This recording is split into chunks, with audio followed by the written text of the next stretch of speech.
സാന്നിധ്യമുള്ള വാടിപ്പള്ളി പള്ളി ഏകദേശം 7-8 മണിക്കുള്ളിലായിട്ട് നമ്മൾ അവിടെ എത്തും. നമ്മുടെ മേലെ ചൊരിയുന്ന എല്ലാ നന്മകൾക്കും നമുക്ക് പ്രത്യേകം നന്ദി അർപ്പിക്കാം. Hallelujah, hallelujah. സംസാരിക്കാൻ സാധിച്ചവരോ സാധിച്ചവരൊക്കെ കാര്യങ്ങൾ ഉയർത്തിക്കുക. എല്ലാവർക്കും സാധിച്ചോ? ഓ, വെരി ഗുഡ്. ഇവിടെ മലയാളമൊക്കെ മനസ്സിലാകുമായിരുന്നു അച്ഛനെ. നമുക്ക് വലിയ വലിയ പാപങ്ങളൊന്നും ഇല്ലാത്തതിന്റെ തിരുനാൾ എന്ന് ആചരിക്കുകയാണ്, ആഘോഷിക്കുക. ഈശോയുടെ തിരുരക്തം, ഈശോയുടെ തിരുരക്തം അത്ഭുതങ്ങളുടെ രക്തമാണ്. ഈശോയുടെ തിരുരക്തം ആണ് കരുണയുടെ മഹാ അത്ഭുതം. ആ തിരുരക്തം ആണ് ഈശോയുടെ തിരുവിലാവ് കുത്തി തുറന്നപ്പോഴാണ് കരുണ വിശുദ്ധ ഫൗസ്റ്റീനായ്ക്ക് വെളിപ്പെടുത്തിയത്. കരുണയുടെ ഉറവകൾ അവിടെ നിന്നാണ് തുറക്കപ്പെടുന്നത്. നമ്മൾ കരുണയുടെ ഈശോയുടെ രൂപം കണ്ടിട്ടില്ലേ? അതിൽ പറയുകയാണ്, യേശുവേ ഞാനങ്ങ് ശരണപ്പെടുന്നു, Jesus I trust in you. ആ കരുണയിൽ നമ്മൾ ശരണപ്പെടുമ്പോൾ ഒന്ന് കർത്താവിൻ്റെ നമ്മുടെ മാമോദിസ, നമ്മളെ കഴുകുന്ന മാമോദിസായും ഒന്ന് പരിശുദ്ധ കുർബാനയും, അതാണ് അത് സൂചിപ്പിക്കുന്നത്. ഈ കരുണ സ്വർഗം നമ്മുടെ മേലെ ചൊരിയുന്ന ഏറ്റവും വലിയൊരു അത്ഭുതം. സ്വർഗത്തിന് തരാനുള്ള ഏറ്റവും വലിയ ദാനമാണ് കർത്താവിൻ്റെ മരണം, കുരിശുമരണം. അതേപോലെ തന്നെ കർത്താവിൻ്റെ തിരുരക്തം. ആ തിരുരക്തത്തെ ഇന്ന് നമ്മൾ ആദരിക്കുകയാണ്. വെളിപാട് 12:11 വചനം പറയുകയാണ്, എന്താ പറയണേ? കുഞ്ഞാടിന്റെ രക്തം കൊണ്ടും സ്വന്തം സാക്ഷ്യത്തിന്റെ വചനം കൊണ്ടും പിശാചിന്റെ മേൽ വിജയം നേടി. അപ്പൊ പിശാചിന്റെ മേല് നമുക്ക് വിജയം നേടിത്തന്നത് എന്താണ്? ഈശോയുടെ രക്തമാണ്. ഒന്നാമതായിട്ട് ഈശോയുടെ രക്തത്തിന്റെ ഒരു പ്രത്യേകത പറയുകയാണ്. വെളിപാട് 12:11 കുഞ്ഞാടിന്റെ രക്തം കൊണ്ടും നമുക്ക് വിജയം ലഭിച്ചു. കുഞ്ഞാടിന്റെ രക്തം, ഈശോയുടെ രക്തം കൊണ്ടാണ് നമുക്ക് വിജയം കിട്ടിയത്. കാര്യങ്ങൾ ഉയർത്തി ഹല്ലേലൂയ പറഞ്ഞേ. എഫേസ്യർ 1:7 പറയുകയാണ്, അവിടുത്തെ കൃപയുടെ സമൃദ്ധിക്കൊത്ത് ക്രിസ്തുവിൽ പാപമോചനവും അവന്റെ രക്തം വഴി രക്ഷയും കൈവന്നിരിക്കുന്നുവെന്ന്. ഹല്ലേലൂയ. അപ്പോൾ നമുക്ക് രക്ഷ കൈവന്നത് യേശുവിന്റെ തിരുരക്തത്താലാണ്. ഹല്ലേലൂയ. പാപത്തിൽ വീണുപോയ, മരണത്തിൽ വീണുപോയ, പിശാചിന്റെ വഞ്ചനയിൽ പെട്ടുപോയ മാനവകുലത്തെ രക്ഷിച്ചത് വീണ്ടെടുത്തത് ഈ തിരുരക്തമാണെന്ന്. ഹല്ലേലൂയ. 1 പത്രോസ് 1:18 പറയുകയാണ്, പിതാക്കന്മാരിൽ നിന്ന് നിങ്ങൾക്ക് ലഭിച്ച വ്യർത്ഥമായ ജീവിത രീതിയിൽ നിന്ന് നിങ്ങൾ വീണ്ടെടുക്കപ്പെട്ടത് നശ്വരമായ സ്വർണമോ വെള്ളിയോ കൊണ്ടല്ല, കറയോ കളങ്കമോ ഇല്ലാത്ത കുഞ്ഞാടിൻ്റെത് പോലുള്ള അമൂല്യമായ രക്തം കൊണ്ടത്രേ. ഹല്ലേലൂയ. അപ്പൊ ഈശോയുടെ രക്തം നമുക്ക് വീണ്ടെടുപ്പിന്റെ രക്തമാണ്. ശ്രദ്ധിക്കണേ. ഒന്ന് ഞാൻ പറഞ്ഞു, ഈശോയുടെ രക്തം പിശാചിന്റെ മേൽ വിജയം നേടി, പിശാചിനെ തോൽപ്പിച്ച രക്തമാണ്. രണ്ടാമത് ഞാൻ പറഞ്ഞു രക്ഷയുടെ രക്തമാണ്. മൂന്നാമത് പറഞ്ഞു വീണ്ടെടുപ്പിന്റെ രക്തമാണിത്. ഹല്ലേലൂയ. ഇനി എഫേസ്യർ 2:13 പറയുകയാണ്, എന്താ പറയണേ? എന്നാൽ ഒരിക്കൽ വിദൂരസ്ഥരായിരുന്ന നിങ്ങളെ ഇപ്പോൾ അവന്റെ രക്തം വഴി സമീപസ്ഥരാക്കിയിരിക്കുന്നു. ഹല്ലേലൂയ. രക്ഷയിൽ നിന്ന്, കൃപയിൽ നിന്ന് അകന്നുപോയ നമ്മളെ, വിദൂരത്തിൽ പോയ നമ്മളെ ഇപ്പോൾ സമീപസ്ഥരാക്കിയത് എന്താണ്? ഈശോയുടെ രക്തമാണ്. ഹല്ലേലൂയ. ഇനി കൊളോസോസ് 1:20 എന്താ പറയണത്? സ്വർഗത്തിലെ ഭൂമിയിലുമുള്ള എല്ലാ വസ്തുക്കളെയും അവിടുന്ന് അവനിലൂടെ തന്നോട് അനുരഞ്ജിപ്പിക്കുകയും അവൻ കുരിശിൽ ചിന്തിയ രക്തം വഴി സമാധാനം സ്ഥാപിക്കുകയും ചെയ്തുവെന്ന്. ഹല്ലേലൂയ. അപ്പോൾ ഈ രക്തം, യേശുവിന്റെ രക്തം എന്തിന്റെ രക്തമാണ്? ഇത് സമാധാനം സ്ഥാപിക്കുന്ന രക്തമാണ്. ഹല്ലേലൂയ. പിതാവുമായിട്ട് നമ്മെ രഞ്ജിപ്പിച്ചുകൊണ്ട്, അനുരഞ്ജനപ്പെടുത്തിക്കൊണ്ട് നമുക്ക് സമാധാനം തന്ന രക്തമാണ്. ഹല്ലേലൂയ.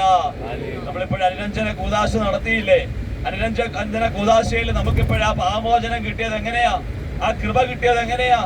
അകന്നുപോയ നമ്മളെ, അല്ലെങ്കിൽ അകന്നുപോയ നമ്മളെ വീണ്ടെടുത്ത് വീണ്ടും അടുത്താക്കി മാറ്റി ഐക്യപ്പെടുത്തിയത് ഈ രക്തമാണ്. ഹല്ലേലൂയ.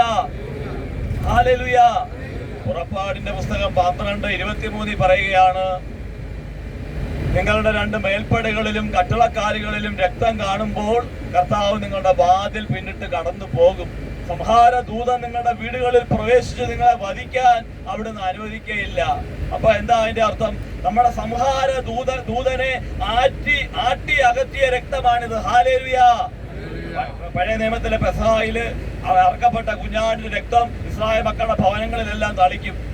അപ്പോഴേ സംഹാരദൂതൻ വരുമ്പോഴേ കട്ടളവാതിക്കല് ഈ കുഞ്ഞാടിന്റെ രക്തം കാണുമ്പോൾ സംഹാരദൂതൻ അവരെ തൊടാതെ ഈജിപ്തുകാരുടെ കടിഞ്ഞൂലുകളെ എല്ലാം സംഹരിച്ചു. നമ്മൾ വായിച്ചിട്ടില്ലേ? നമ്മൾ വായിക്കുന്നില്ലേ? ഹല്ലേലൂയ. അപ്പൊ നമ്മുടെ മരണഭയങ്ങളെ, നമ്മുടെ പ്രതിഭാര ദൂതനെ ആട്ടിപ്പായിക്കുന്ന രക്തം, ആട്ടിപ്പായിച്ച രക്തമാണിത്. ഹല്ലേലൂയാ. ഈ തിരുരക്തത്താലാണ് ഇവ ഈ കരുണയുടെ മണിക്കൂറാണ്. കരുണയിൽ നമ്മൾ ആശ്രയിക്കണമെങ്കിൽ തിരുരക്തത്തെ പറ്റി നമ്മൾ അറിഞ്ഞിരിക്കണം. കർത്താവിന്റെ തിരുരക്തത്താലാണ്, തിരുരക്തത്തിന്റെ യോഗ്യതയാലാണ് നമുക്ക് കരുണ ലഭിക്കുക. ഹല്ലേലൂയാ. യോഹന്നാന്റെ സുവിശേഷം 19:34. എന്നാൽ പടയാളികൾ ഒരുവൻ അവന്റെ പാർശ്വത്തിൽ കുന്തം കൊണ്ട് കുത്തി, ഉടനെ അതിൽ നിന്ന് രക്തവും വെള്ളവും ഒഴുകി. ഹല്ലേലൂയാ. ആ രക്തവും വെള്ളവുമാണ് പ്രിയപ്പെട്ടവരെ നമ്മൾ സ്വീകരിക്കുന്ന ഈ കൂദാശകള്. ഈ തിരുസഭ മുഴുവൻ ഈശോയുടെ തിരുവിലാവിലെ ആ തിരുജലവും തിരുരക്തവുമാണ്. ഹല്ലേലൂയാ. ഒരു മണവാളൻ തന്റെ മണവാട്ടിക്ക് വേണ്ടി തന്റെ ശരീരം വിട്ടുകൊടുക്കുക, അറക്കപ്പെടാൻ, മുറിക്കപ്പെടുവാൻ. ഒരു മണവാളൻ തന്റെ മണവാട്ടിക്ക് വേണ്ടി തന്റെ രക്തം ഊറ്റി കൊടുക്കുകയാണ്. ഹല്ലേലൂയാ. ഒരു മണവാളൻ തന്റെ മണവാട്ടിക്ക് വേണ്ടി തന്റെ തിരുജലം ഊറ്റി കൊടുക്കുക. ഹല്ലേലൂയാ. ഇനി നമുക്ക് തരാനായിട്ട് ഇനി ബാക്കിയായിട്ട് ഒന്നുമില്ല. ഹല്ലേലൂയാ.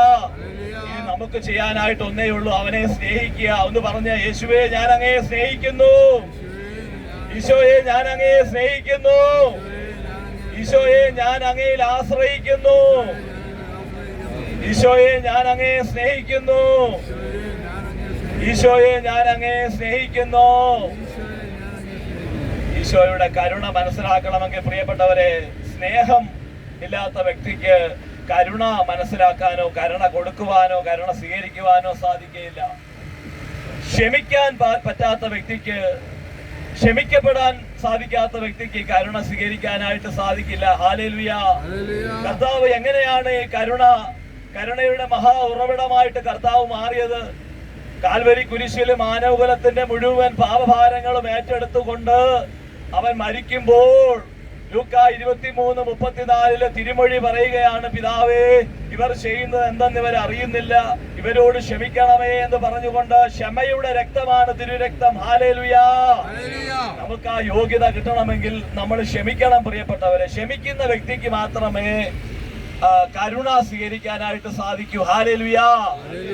സ്നേഹമുള്ള വ്യക്തിക്ക് മാത്രമേ കരുണ കാണിക്കാൻ പറ്റൂ, അല്ലേ? നമ്മൾ ആരെങ്കിലും സ്നേഹിക്കുന്നെങ്കിൽ മാത്രമേ അവരോട് നമുക്ക് ക്ഷമിക്കാനായിട്ട് സാധിക്കൂ. ഹല്ലേലൂയാ. ഹല്ലേലൂയാ. ദൈവം സ്വർഗം നമ്മെ സ്നേഹിച്ചതിന്റെ അടയാളമാണ് കുരിശ്. ഹല്ലേലൂയാ. സ്വർഗം ഈ ഭൂമിക്ക് തന്ന പാപത്തിൽ വീണുപോയ പാപികളായ അതിക്രമികളായ നമ്മളെ ദൈവം സ്നേഹിച്ചതിന്റെ അടയാളമാണ് ഈ കുരിശ്. കാരണം അർഹതയില്ലാത്തവന് കൊടുക്കുന്ന ഇതിന്റെ പേരാണ് കരുണ. ഹല്ലേലൂയാ. അർഹതയില്ലാത്ത ഒരു വ്യക്തിക്ക് അർഹതയില്ല. നമ്മൾ പാപം ചെയ്ത് ദൈവത്തിൽ നിന്ന് അകന്നു പോയപ്പോഴ് ദൈവം അവരുടെ മേൽ ചൊരിയുന്നതിന്റെ പേരാണ് കരുണ. ഹല്ലേലൂയാ. ഞാൻ ലൂക്കാ സുവിശേഷത്തിലേക്ക് കടന്നു വരുമ്പോഴ് അതിന്റെ 10-ാം അധ്യായത്തിൽ നമുക്ക് കാണാനായിട്ട് സാധിക്കും നല്ല സമരിയാക്കാരന്റെ ഉപമ. നല്ല സമരിയാക്കാരന്റെ ഉപമയില് ഒരു നിയമജ്ഞന് ഈശോയോട് ചോദിക്കുന്നുണ്ട്, ആരാണ് എന്റെ അയൽക്കാരൻ, ആരാണ് എന്റെ അയൽക്കാരൻ എന്ന്. ആ നിയമജ്ഞൻ ഈശോയോട് ചോദിക്കുന്നുണ്ട്, ഏറ്റവും സുപ്രധാനമായ കൽപ്പന ഏതാണ്? അപ്പോൾ ഈശോ പറയുന്നുണ്ട്, നീ നിയമത്തിൽ എന്ത് വായിക്കുന്നു? ഈശോ തിരിച്ചങ്ങോട്ട് ചോദിച്ചു, നീ നിയമത്തിൽ എന്ത് വായിക്കുന്നു, നീ എന്ത് കാണുന്നു? അപ്പൊ അവൻ പറഞ്ഞു, ദൈവമായ കർത്താവിനെ പൂർണ്ണ ഹൃദയത്തോടും പൂർണ്ണ ആത്മാവോടും പൂർണ്ണ മനസ്സോടും പൂർണ്ണ ശക്തിയോടും കൂടെ സ്നേഹിക്കണം, നിന്നെ പോലെ തന്നെ നിന്റെ അയൽക്കാരനെ സ്നേഹിക്കണം. കണ്ടോ? അപ്പൊ നിയമവും കൽപ്പനയും പ്രമാണങ്ങളും എല്ലാം വന്നു നിൽക്കുന്നത് എന്തിലാണ്? സ്നേഹത്തിലാണ്. ആ സ്നേഹമാണ്. അയൽക്കാരനെ സ്നേഹിക്കുക, ദൈവത്തെ സ്നേഹിക്കുക, ദൈവത്തെ അപ്പോഴ് വീണ്ടും അവൻ ചോദിക്കുക, നിയമജ്ഞൻ ചോദിക്കുകയാണ്, ആരാണ് എന്റെ അയൽക്കാരൻ? അപ്പോൾ ഈശോ പറയുകയാണ്, ഒരു മനുഷ്യൻ ജെറുസലേമിൽ നിന്ന് ജെറീക്കോയിലേക്ക് പോവുകയായിരുന്നു. യാത്രാ മധ്യേ കൊള്ളക്കാരാൽ അവൻ ആക്രമിക്കപ്പെട്ട് അവന്റെ വസ്ത്രം ഉരിഞ്ഞു മാറ്റി അവനെ പ്രഹരിച്ച് അർത്ഥപ്രാണനാക്കിയിട്ട് കടന്നുപോയി. ഒരു പുരോഹിതൻ ആ വഴി വന്നു, അവനെ കണ്ടിട്ട് കാണാതെ പോയി. ഒരുപക്ഷെ പുരോഹിതന് ബലിയർപ്പിക്കാനായിട്ട് പോവുകയാ. ഇവൻ മരിച്ചെന്ന് വിചാരിച്ച് ഒരുപക്ഷെ ഇവനെ തൊട്ട് കഴിഞ്ഞാല് പുരോഹിതന് പിന്നെ അശുദ്ധനാകും. അദ്ദേഹത്തിന് ശുദ്ധീകരണം നടത്തണം, അദ്ദേഹത്തിന് ഇപ്പൊ ബലിയർപ്പിക്കാനുണ്ട്. അതുകൊണ്ട് അദ്ദേഹം ആ വഴിക്ക് കടന്നുപോയി. പിന്നീട് വന്ന ലേവായനും അവനെ കണ്ടിട്ട് മറുവശത്തൂടെ കടന്നുപോയി. പിന്നീട് വന്ന വ്യക്തിയാണ് സമരിയാക്കാരൻ. സമരിയാക്കാരനും യഹൂദരും തമ്മിൽ ബന്ധങ്ങളൊന്നുമില്ല, അവർ ശത്രുതയില്ല. പക്ഷെ വചനം പറയുകയാണ്, ഈ സമരിയാക്കാരൻ അവനെ കണ്ടു. ഹല്ലേലൂയാ. ശത്രുവിനോട് കാണിക്കുന്ന സ്നേഹമാണ് കരുണ. ഹല്ലേലൂയാ. എന്റെ പ്രിയപ്പെട്ട സഹോദരങ്ങളെ, സ്നേഹത്തിന് 3 പടികളുണ്ട്, മറന്നു പോകരുത്. സ്നേഹത്തിന് 3 പടികൾ ഏതൊക്കെയാ? ഒന്നാമത്തെ പടി, സ്നേഹിക്കുന്നവരെ സ്നേഹിക്കുന്നു. അല്ലെ, ഞാൻ അങ്ങോട്ട് സ്നേഹിക്കുന്നതിനെ ഇങ്ങോട്ട് സ്നേഹിക്കുന്നു, അല്ലെ, അങ്ങോട്ടും ഇങ്ങോട്ടും പരസ്പരം സ്നേഹിക്കുന്നു. രണ്ടാമത്തെ പടിയാണ് ആരോരുമില്ലാത്തവരെ സ്നേഹിക്കുന്നു. അല്ലെ, നമുക്ക് ആരെങ്കിലും അനാഥരെ കണ്ടു കഴിഞ്ഞാൽ, അല്ലെങ്കിൽ ആരുമില്ലാത്തവരെ കണ്ടു കഴിഞ്ഞാൽ അതൊരു സ്നേഹം, അവരെ സഹായിക്കണമെന്നുള്ള സ്നേഹം, അല്ലെങ്കിൽ അവരെ പ്രോത്സാഹിപ്പിക്കണമെന്നുള്ള ഒരു സ്നേഹം, ആരോരുമില്ലാത്തവരെ സ്നേഹിക്കുന്നു. മൂന്നാമത്തെ സ്നേഹമാണ് ക്രിസ്തീയ സ്നേഹം, ഏറ്റവും മഹത്വകരമായ സ്നേഹം. അതെന്താണ്? ശത്രുക്കളെ സ്നേഹിക്കുക. ഹല്ലേലൂയ, ഹല്ലേലൂയ. ശത്രുക്കളോട് കൊടുക്കുന്ന സ്നേഹത്തിന്റെ പേരാ പ്രിയപ്പെട്ടവരെ കരുണ. അവനെ കണ്ടു, അവൻ എന്റെ ശത്രുവാണെങ്കിലും അവനെ കണ്ടു. സ്വാർത്ഥതയില്ലാത്ത സ്നേഹത്തിന്റെ പേരാണ് കരുണ. ഹല്ലേലൂയ. വലതുകരം ഉയർത്തി പറഞ്ഞേ, ഒന്ന് പേറ്റു പറഞ്ഞേ, സ്വാർത്ഥതയില്ലാത്ത സ്നേഹത്തിന്റെ പേരാണ് കരുണ. കാര്യങ്ങൾ താഴ്ത്തിട്ടോ. നല്ല സമരിയാക്കാരൻ അവനെ കണ്ടിട്ട് ഇങ്ങനെ ചിന്തിച്ചു കാണും, ഒരുപക്ഷെ ഞാൻ ഇവനെ സഹായിച്ചില്ലെങ്കിൽ എനിക്ക് അവൻ എന്തു പറ്റും? ഒരുപക്ഷെ അവന്റെ ഭാര്യ വിധവയാകാം, അവന്റെ മക്കള് അനാഥരാകാം, അപ്പനില്ലാത്ത കുഞ്ഞുങ്ങളാകാം, അവന് ഒരുപക്ഷെ അവന്റെ ജീവൻ തന്നെ അപകടത്തിലായേക്കാം, അവൻ ഈ ഭൂമുഖത്ത് നിന്ന് മാറ്റപ്പെട്ടേക്കാം. ഞാൻ അവനെ സഹായിച്ചില്ലെങ്കിൽ അവൻ എന്തു പറ്റും? അവന്റെ ജീവന്, അവന്റെ ആത്മാവിന് വില കൊടുക്കുന്നതിന്റെ പേരാ പ്രിയപ്പെട്ടവരെ കരുണ. ഹല്ലേലൂയ. അവനെ കണ്ടു ആദ്യം. ഹല്ലേലൂയ. പ്രിയപ്പെട്ടവരെ, നമുക്ക് മറ്റുള്ളവരെ കാണാനായിട്ടുള്ള ഒരു കണ്ണ് തുറക്കപ്പെടണം. മറ്റുള്ളവരെ കാണാൻ, മറ്റുള്ളവരെ സ്നേഹിക്കാൻ, മറ്റുള്ളവരെ സഹായിക്കാൻ അവനെ കണ്ടു. രണ്ടാമതായിട്ട് മനസ്സലിഞ്ഞു. മനസ്സലിയണമെങ്കിൽ എന്തു വേണം? സ്നേഹം വേണം. സ്വാർത്ഥമില്ലാത്ത സ്നേഹം വേണം. അവനെ കണ്ടു, മനസ്സലിഞ്ഞു. പിന്നീട് അടുത്തു ചെന്നിട്ട് തന്റെ കൈവശമുണ്ടായിരുന്ന എണ്ണയും വീഞ്ഞുമെല്ലാം എടുത്ത് അവന്റെ മുറിവുകൾ വെച്ച് കെട്ടി അവനെ തന്റെ കഴുതപ്പുറത്ത് കയറ്റി അടുത്ത സത്രത്തിൽ കൊണ്ടാക്കുകയാണ്. എന്നിട്ട് സത്രക്കാരോട് പറയുകയാണ്, ഇവരെ വേണ്ടതുപോലെ പരിചരിക്കണം. ഞാനിപ്പോൾ പോവുകയാണ്, ഒരു യാത്രയ്ക്ക് ഇറങ്ങിയതാണ്, ഞാൻ തിരിച്ചു 2 ധനാറ ഏൽപ്പിക്കുകയാണ്. തന്റെ കൈവശം ഉണ്ടായിരുന്ന തന്റെ സമ്പത്ത് പങ്കുവെക്കുകയാണ്. എനിക്കുള്ളത് അവനോട് അവകാശപ്പെട്ട അവന് നിങ്ങൾ ഓർക്കണം, ഇതാരാണ്? ഒരുപക്ഷെ ഈ കിടക്കുന്ന യഹൂദന് ഈ സമരക്കാരനെ ദ്രോഹിച്ചവനായിരിക്കാം. പറഞ്ഞല്ലോ, യഹൂദന് സമ്പർക്കമില്ലെന്ന്. അതുകൊണ്ട് അത് മനസ്സിലാക്കണമെങ്കിൽ നമുക്ക് കാനാൻകാരി സ്ത്രീയല്ല, സമരക്കാരി സ്ത്രീ ഈശോയോട് പറയുന്ന ഒരു വാക്യമാണിത്. എന്താ പറയണേ? ഈശോ സമരക്കാരിയുടെ അടുത്ത് ഒരു പാത്രം വെള്ളം കുടിക്കാൻ ചോദിക്കുമ്പോൾ സമരക്കാരി ചോദിക്കുന്ന ചോദ്യമുണ്ട്, യഹൂദനായ നീ എന്റെ അടുത്ത് വെള്ളം ചോദിക്കുന്നു? യഹൂദന്മാരും സമരക്കാരും തമ്മിൽ സമ്പർക്കമൊന്നും ഇല്ലല്ലോ. വേറൊരു ഭാഗത്ത് നമുക്ക് കാണാൻ സാധിക്കും, യോഹന്നാന്റെ സുവിശേഷം 4-ാം അധ്യായത്തിൽ. Hallelujah, hallelujah. എന്റെ പ്രിയപ്പെട്ടവരെ, കരുണ എന്ന് പറയുന്നത് ക്ഷമിക്കുന്നതിന്റെ പേരാ കരുണ. ഹല്ലേലൂയ. നമ്മള് ഭൗതികമായിട്ട് കുറേയേറെ നന്മകൾ ചെയ്യുന്നുണ്ട്, അത് കരുണ തന്നെയാണ്, അല്ലേ? പാവങ്ങളെ കാണുന്നവർക്ക് ദാനധർമ്മം ചെയ്യുന്നു, അല്ലെങ്കിൽ ആരോരുമില്ലാത്ത കുഞ്ഞുങ്ങളെ പഠിപ്പിക്കുന്നു. എന്തുമാത്രം കരുണയുടെ പ്രവൃത്തികൾ നമ്മൾ ചെയ്യുന്നു. പക്ഷെ ഇതിന്റെ ആത്മീയമായ സത്യം, കരുണയുടെ അടിസ്ഥാനം, കരുണ യഥാർത്ഥത്തിൽ അർത്ഥവത്താകണമെങ്കിൽ അത് സ്നേഹവും ക്ഷമയും ഉണ്ടായിരിക്കണം. ഹല്ലേലൂയ.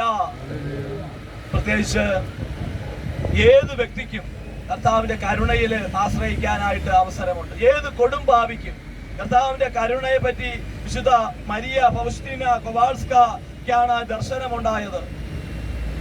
കാരണം കർത്താവിന്റെ കരുണയുടെ ലക്ഷ്യം അനുതാപമാണ്. റോമറുടെ പുസ്തകം റോമർ 2:4 പറയുകയാണ്, നിങ്ങൾ ദൈവത്തിന്റെ കരുണയെ നിങ്ങൾ നിസ്സീമമാക്കുകയാണോ, നിങ്ങളെ അനുതാപത്തിലേക്ക് നയിക്കുകയാണ് ദൈവത്തിന്റെ കരുണയുടെ ലക്ഷ്യമെന്ന് നിങ്ങൾ അറിയുന്നില്ലേ എന്ന് ചോദിക്കുന്നുണ്ട്. ഹല്ലേലൂയ, ഹല്ലേലൂയ, ഹല്ലേലൂയ. സുഭാഷിത പുസ്തകം 25-ന്റെ 21-ഉം 22-ലും വചനം പറയുകയാണ്, നിന്റെ ശത്രുവിന് വിശക്കുന്നെങ്കിൽ നീ ഭക്ഷിക്കാനും അവന് ദാഹിക്കുന്നെങ്കിൽ കുടിക്കാനും കൊടുക്കുക, അത് അവന്റെ തലയിൽ പശ്ചാത്താപത്തിന്റെ തീക്കനൽ കൂന കൂട്ടുമെന്ന്. ഹല്ലേലൂയ.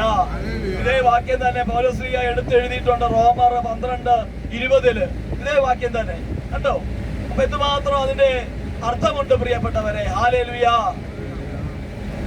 ഇനി ഈശോ തന്നെ ഗിരിപ്രഭാഷണത്തിൽ പറയുകയാണ്, വിശുദ്ധ മത്തായിയുടെ സുവിശേഷം 5-ാം അധ്യായം അതിന്റെ 7-ാം വാക്യത്തിൽ എന്താ പറയണേ? കരുണയുള്ളവർ ഭാഗ്യവാന്മാർ, അവർക്ക് കരുണ ലഭിക്കും. ഹല്ലേലൂയ. ഈ തത്വമാണ് സ്നേഹം വർഗീസ് പറഞ്ഞല്ലോ, ഭരണഘടനയൊക്കെ എഴുതി ഉണ്ടാക്കുമ്പോൾ മറ്റ് പല പ്രബന്ധങ്ങളും പല തത്വശാസ്ത്രങ്ങളും ഒക്കെ എഴുതി ഉണ്ടാക്കുമ്പോൾ ബൈബിളിനെ ആധാരമാക്കിയാണ് മിക്ക മഹാന്മാരും ഇതെല്ലാം എഴുതിയിരിക്കുന്നത്. കരുണയുള്ളവർ ഭാഗ്യവാന്മാർ, അവർക്ക് കരുണ ലഭിക്കുമെന്ന്. ഹല്ലേലൂയ. അപ്പോൾ അതിന്റെ അർത്ഥം എന്നാ?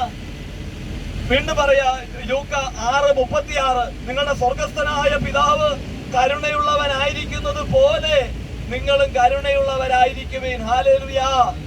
അപ്പൊ അതിന്റെ അർത്ഥം എന്താ പ്രിയപ്പെട്ടവരെ? നമ്മൾ സ്നേഹമുള്ളവരായിരിക്കണമെന്ന്, നമ്മൾ ക്ഷമയുള്ളവരായിരിക്കണമെന്ന്. ഒരുപക്ഷെ സ്നേഹിക്കുന്നവരെ സഹായിക്കാൻ നമുക്ക് പറ്റിയേക്കാം, ആരോരുമില്ലാത്തവരെ സഹായിക്കാൻ നമുക്ക് പറ്റിയേക്കാം. എന്നാൽ ശത്രുക്കളെ പോലെ ഈ സമരിയാക്കാരന് തന്റെ ശത്രുവിനെ സഹായിച്ചതുപോലെ, ഈ ശമരിയാക്കാരൻ തനിക്കുമായിട്ട് യാതൊരു ബന്ധവുമില്ലാത്ത ഒരുത്തനെ അവന്റെ ആവശ്യങ്ങൾ നിറവേറ്റി കൊടുത്തതുപോലെ അവനോട് കരുണ കാണിക്കണം. ഹല്ലേലൂയ. യഥാർത്ഥത്തിൽ ദൈവസ്നേഹം അതല്ലേ? ദൈവസ്നേഹത്തെ പറ്റി കർത്താവിനെ വേദനിപ്പിച്ചവരെ അല്ലേ കർത്താവ് സ്നേഹിച്ചത് മുഴുവൻ?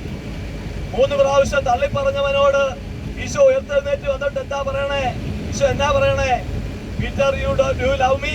നീ എന്നെ സ്നേഹിക്കുന്നുവോ? നീ എന്നെ സ്നേഹിക്കുന്നുവോ? അന്ധയാചകനായ ബർത്തമയോസ് കരുണയ്ക്ക് വേണ്ടി പ്രാർത്ഥിക്കുന്നുണ്ട് അല്ലെ? കരുണയ്ക്ക് വേണ്ടിയുള്ള പ്രാർത്ഥനകൾ മുഴുവൻ ആലോചിച്ച് ചിന്തിച്ചു നോക്കുമ്പോൾ വിശുദ്ധ ഗ്രന്ഥത്തിൽ മുഴുവന് കർത്താവ് മുഖം നോക്കാതെ കരുണ ചൊരിയുന്നവനാണ്. ഹല്ലേലൂയ. കരുണയ്ക്ക് വേണ്ടി നമ്മൾ പ്രാർത്ഥിക്കുമ്പോൾ പ്രിയപ്പെട്ടവരെ, ബാഹ്യമായിട്ട് ചില ദാനധർമ്മങ്ങൾ കൊടുത്താൽ കർത്താവിന്റെ കരുണ കിട്ടിയേക്കാമെന്ന് വിചാരിക്കരുത്. അല്ലെ, വലിയ ബാറുകളും വലിയ ലോഡ്ജുകളും ഹോട്ടലുകളും വലിയ ബിസിനസ്സുകളൊക്കെ നടത്തി, അല്ലെങ്കിൽ എന്തെങ്കിലുമൊക്കെ തിരിമറികളും വചനത്തിൽ നിരക്കാത്ത കാര്യങ്ങളൊക്കെ കാണിച്ചിട്ട് കുറച്ച് ദാനധർമ്മങ്ങൾ നടത്തി കരുണ കാണിച്ചാല് കർത്താവ് പ്രസാദിക്കുമെന്ന് നമ്മൾ വിചാരിക്കരുത്. പക്ഷെ ഇതിന്റെ ആന്തരികമായ അർത്ഥം യഥാർത്ഥമായ സ്നേഹവും യഥാർത്ഥമായ ക്ഷമയുമാണ്. ഹല്ലേലൂയ. കർത്താവ് നമ്മളോട് ക്ഷമിക്കണമെങ്കിൽ നമ്മൾ ക്ഷമിക്കണം. സ്വർഗസ്ഥനായ ഞങ്ങളുടെ പിതാവേ, ഞങ്ങളുടെ കടക്കാരോട് ഞങ്ങൾ ക്ഷമിക്കുന്നത് പോലെ ഞങ്ങളുടെ കടങ്ങളും പാപങ്ങളും ഞങ്ങളോട് ക്ഷമിക്കണമേ. ഹല്ലേലൂയ. ഹല്ലേലൂയ. ഈസ്റ്റർ കഴിഞ്ഞിട്ട് വരുന്ന ഞായറാഴ്ചയാണ് നമ്മൾ കരുണയുടെ തിരുനാൾ ആഘോഷിക്കുന്നത്. ദുഃഖവെള്ളിയാഴ്ച മുതൽ നമ്മൾ നൊവേന ചൊല്ലിക്കൊണ്ട്, കരുണയുടെ നൊവേന ചൊല്ലിക്കൊണ്ട് ഇത് ആരംഭിക്കും. ഏത് കൊടും പാപിക്കും കർത്താവിന്റെ കരുണയിൽ ആശ്രയിച്ചു കഴിഞ്ഞാൽ, പക്ഷെ കരുണയിൽ ആശ്രയിച്ചു കഴിയുമ്പോൾ നമുക്ക് അനുതാപം ഉണ്ടാകണം. സമരിയാക്കാരി സ്ത്രീ, കർത്താവ് അവളോട് കരുണ കാണിച്ചു. അവള് പിന്നെ വീണ്ടും പാപത്തിന്റെ പഴയ പണിയിലേക്ക് അവള് പോയിട്ടില്ല. അവള് മാനസാന്തരപ്പെട്ട് വലിയ കരുണയുടെ അപ്പോസ്തലയായിട്ട് അവള് മാറി. അവള് സുവിശേഷകയായിട്ട് മാറി. പ്രിയപ്പെട്ടവരെ, കല്ലെറിയാൻ പിടിച്ചുകൊണ്ട് വരികയാ ഒരു സ്ത്രീയെ യഹൂദന്മാരും നിയമജ്ഞരും എല്ലാവരും കൂടെ. ലോകം അവളുടെ മാംസത്തെ നോക്കി കല്ലെറിയുമ്പോൾ കർത്താവ് അവളെ നോക്കി കരുണയുടെ കണ്ണുകൾ അവളെ നോക്കിയ കർത്താവ് അവളോട് കരുണ കാണിച്ചത് കൊണ്ട് കർത്താവിന്റെ പുനരുത്ഥാനത്തിന്റെ ദൃക്സാക്ഷിയായി സാക്ഷ്യമായി അവൾ മാറുക. ഹല്ലേലൂയ. കർത്താവിന്റെ കരുണ വലിയ അനുതാപത്തിലേക്ക് നമ്മെ നയിക്കും. അതേപോലെ നമുക്ക് സക്കേവൂസിന്റെ കാര്യം എടുത്തു നോക്കിയേ. ദ്രവ്യാഗ്രഹിയായ ഒരു മനുഷ്യനാണ്, സമ്പത്ത് ഒരുപാട് കുന്നുകൂട്ടിയ മനുഷ്യന് ജീവിതത്തിൽ സമാധാനം നഷ്ടപ്പെട്ട്, പക്ഷെ കർത്താവിനെ കണ്ടുമുട്ടിയതിനു ശേഷം അവനോ തനിക്കുള്ളതെല്ലാം പങ്കുവെച്ചുകൊണ്ട് കരുണയുടെ ഒരു വലിയ പ്രവാചകനെ പോലെ ഈ സക്കേവൂസായി മാറുകയാ. ഹല്ലേലൂയ. ഹല്ലേലൂയ. ഹല്ലേലൂയ.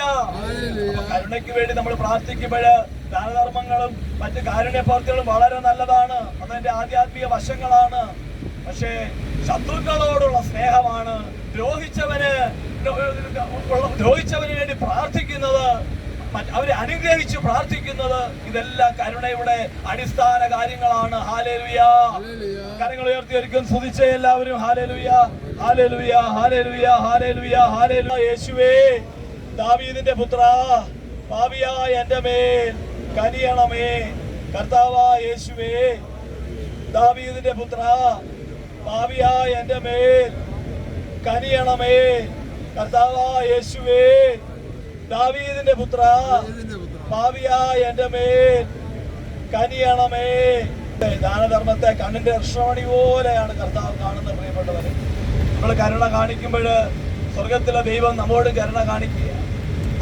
അതിപ്രശസ്തമായ അർത്തുങ്കൽ പള്ളിയുടെ വരാന്തയിൽ നിന്നുകൊണ്ട്, അതിന്റെ പടിവാതിൽ നിന്നുകൊണ്ട് ഒരു മനുഷ്യനെ നിലവിളിക്കുക, കർത്താവ് എന്നോട് കരുണ കാണിക്കണമേ, കർത്താവ് എന്നോട് കരുണ കാണിക്കണമേ. പെട്ടെന്നൊരു അശരീരി അവൻ കേൾക്കുക, മകനെ എനിക്ക് നിന്നോട് കരുണ കാണിക്കാൻ പല കാരണങ്ങളുണ്ട് എന്ന്.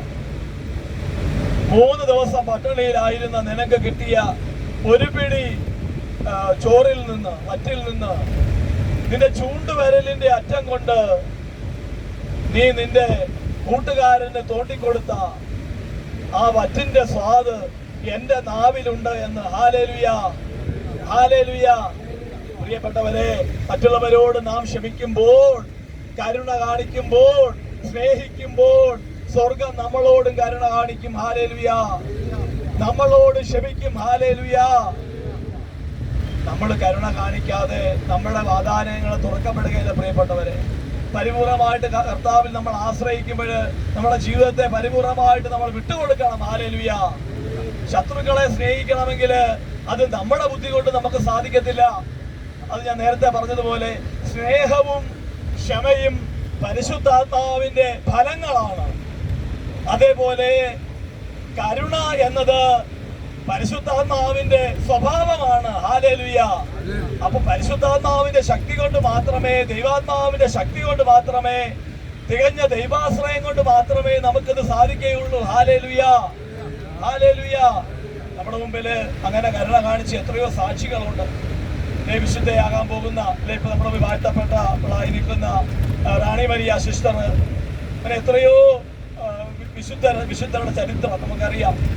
എസ്തഫാനോസിനെ കല്ലെറിയുന്നത് സാവൂളാണ്, മുൻപന്തി എടുക്കുന്നത് സാവൂളാണ്. സാവൂളിന്റെ മുമ്പിൽ വസ്ത്രങ്ങൾ അഴിച്ചു വെച്ചാണ് കല്ലെറിയുന്നത്. പക്ഷേ സ്വർഗത്തെ നോക്കി കല്ലെറിയുന്നവർക്ക് വേണ്ടി പ്രാർത്ഥിച്ചാണ് സ്തെഫാനോസ് മരിക്കുന്നത്. പ്രിയപ്പെട്ടവരെ, അവൻ പരിപൂർണമായിട്ട് ക്ഷമിക്കുക, അനുരൂപപ്പെട്ടുകൊണ്ട്, ദൈവവചനത്തോട് അനുരൂപപ്പെട്ടുകൊണ്ട് പ്രാർത്ഥിക്കുകയാണ്.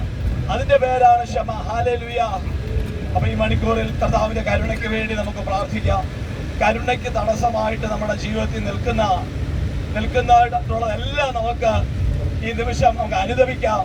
കരുണയ്ക്ക് തടസ്സമായിട്ട് നിൽക്കുന്ന, ക്ഷമിക്കാൻ പറ്റാത്ത അവസ്ഥയാണ് വൈരാഗ്യം, വെറുപ്പ്, ശത്രുത, സ്വാർത്ഥത, ഭിന്നത, വിഭാഗീയ ചിന്ത, അവിശ്വാസങ്ങള്.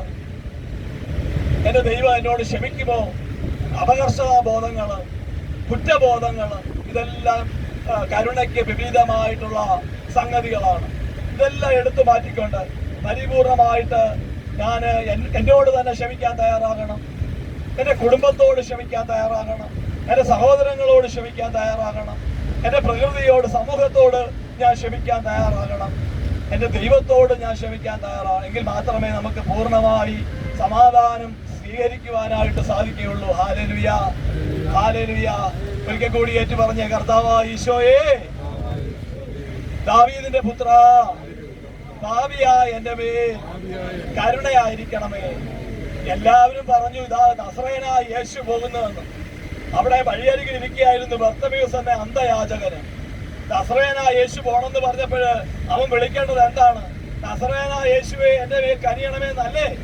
പക്ഷെ ബർത്തമേയുസ് വിളിക്കുന്ന അതല്ല. ബർത്തമേയുസ് വിളിക്കുക ദാവീദിന്റെ പുത്രനായ യേശുവേ എന്റെ മേൽ കനിയണമേ എന്നാണ്. കാരണം അവന് ബർത്തമേയുസിന് മനസ്സിലായി ദാവീദ് കരുണയുള്ളവനാണെന്ന്. ഹല്ലേലൂയ. കാരണം തന്റെ ആടുകളില് പഴയ നിയമത്തില് അപ്പന്റെ ആടുകളെ മേയിക്കുന്ന ജോലിയായിരുന്നു ദാവീദിന്. തന്റെ ആടുകളെ സിംഹമോ കരടിയോ വല്ലതും വന്ന് പിടിച്ചുകൊണ്ട് പോയാൽ അവയുമായിട്ട് യുദ്ധം ചെയ്ത് ആടിനെയും കരടിയെയും സിംഹത്തെയൊക്കെ കൊന്നിട്ട് പോലും തന്റെ ആടിനെ വീണ്ടെടുത്തുകൊണ്ട് വരും.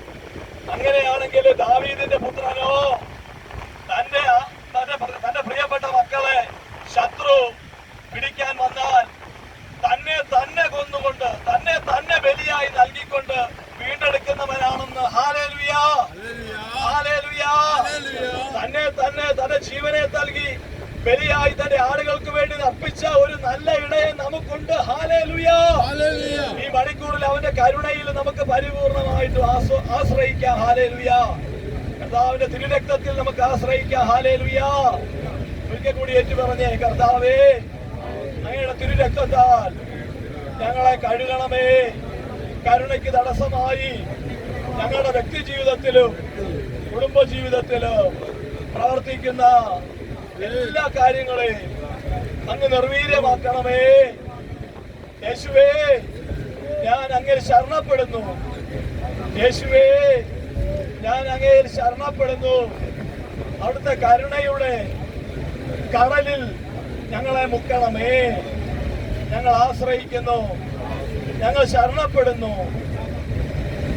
ഒരിക്കൽ കൂടി ഒന്ന് സ്തുതിച്ചേ. ഹല്ലേലൂയ, ഹല്ലേലൂയ, ഹല്ലേലൂയ, ഹല്ലേലൂയ, ഹല്ലേലൂയ, ഹല്ലേലൂയ, ഹല്ലേലൂയ, ഹല്ലേലൂയ. യേശുവേ, ആരാധന, ആരാധന, ആരാധന, ആരാധന, ആരാധന. ഹല്ലേലൂയ, ഹല്ലേലൂയ, ഹല്ലേലൂയ, ഹല്ലേലൂയ. യേശുവേ, മഹത്വം, മഹത്വം, മഹത്വം, മഹത്വം, മഹത്വം. ഹല്ലേലൂയ, ഹല്ലേലൂയ, ഹല്ലേലൂയ, ഹല്ലേലൂയ, ഹല്ലേലൂയ. ജപമാല കരങ്ങൾ